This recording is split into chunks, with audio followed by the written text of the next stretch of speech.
Talent is a nice starting gift. The problem is that many people treat it like a lifetime subscription. Welcome back. This part of Can't Hurt Me is about talent, standards, and the uncomfortable realization that being better than average is not the same as being done. Goggins is especially hard on the idea that talent should make life easier. In his world, talent is not the main variable. The main variable is what you do when talent stops being enough. Talent, not required, is built around endurance and preparation.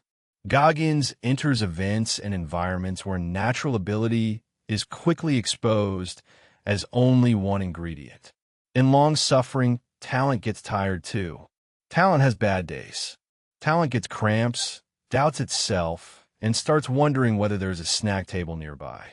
Preparation is what remains when the easy advantages disappear. The chapter's deeper point is that effort must become a standard, not a mood. Many people work hard when the conditions flatter them. They work hard when the goal is new, when the audience is present, or when the progress is visible. Goggins is interested in the work that happens after novelty dies. That is where identity gets built. This is also where the book attacks comparison. Being impressive compared to ordinary people can become a trap. If everyone around you is coasting, your moderate discipline can look heroic. Congratulations, you are the tallest person in a room full of chairs. But what happens when you enter a room where everyone is serious?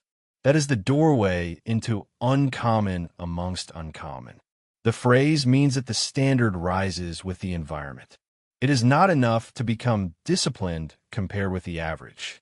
If you want to keep growing, you eventually have to test yourself around people who also work hard, also sacrifice, and also have evidence. This idea is useful because it prevents early success from becoming a velvet cage. Once a person becomes known as disciplined, smart, strong, or reliable, the identity can become comfortable.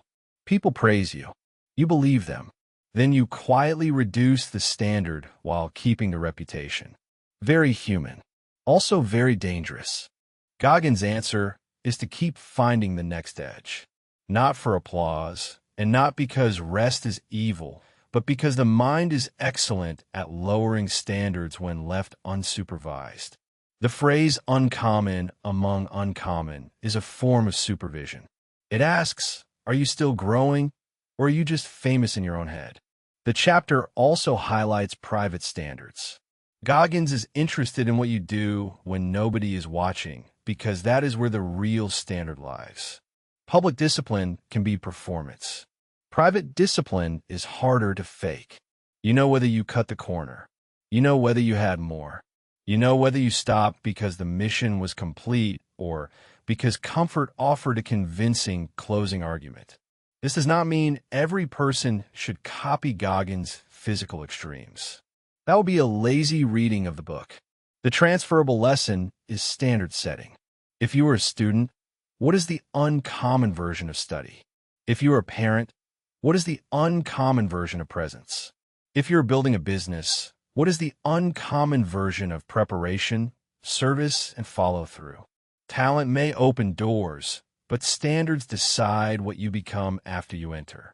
A talented person without standards eventually becomes a story about wasted potential.